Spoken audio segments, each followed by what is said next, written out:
You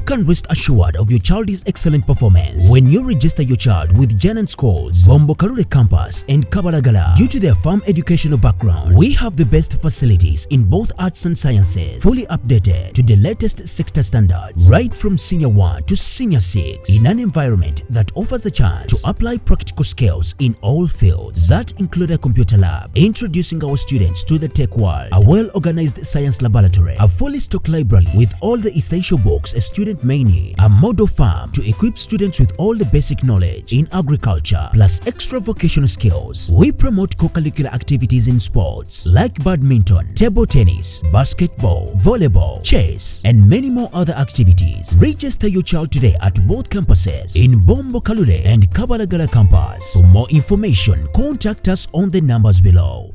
Twagala okusaba abo bonna abali mu musango guno kitwagala okulaba nti obujulizi buviirayo ddala, kubanga kino kyetwalabyeko kiyinza okuba nga si kyekyokka, era okunoonyereza kuleme kukoma ku babaka bano abasatu. Tugendere ddala ne mu bukiiko bwa palamenti ng'aka bajeti tutegeere ebirala ebiriyo kuba tuyinza okuba tetubitegeera, olwo tusobole okubaako nekisobola okukola naddala mu kulwanyisa enguzi. Ekyokusatu, twagala okusaba ebitongole binene ebinoonyereza bibeere n'omugongo, okubanga pulezidenti w'eggwanga ayinako information ey'abaana abalyake kitwewaliikiriza. Tubadde tulowooza nti bano bagenda kunoonyereza bakonkuludinge olwo basobole okubiwa kooti, naye ate Pulezidenti Museveni yabawa amagezi bano mu bakwate balina obuzibu wanene, balya ssente. Tukirabira ddala nga kijja kuleeta obuzibu mu kunoonyereza, kubanga oba oli awo omukulembeze w'eggwanga ayinza okuba naye kitundu ku abo ababaka abakola ekyo okusaba ssente oba ku burayimu.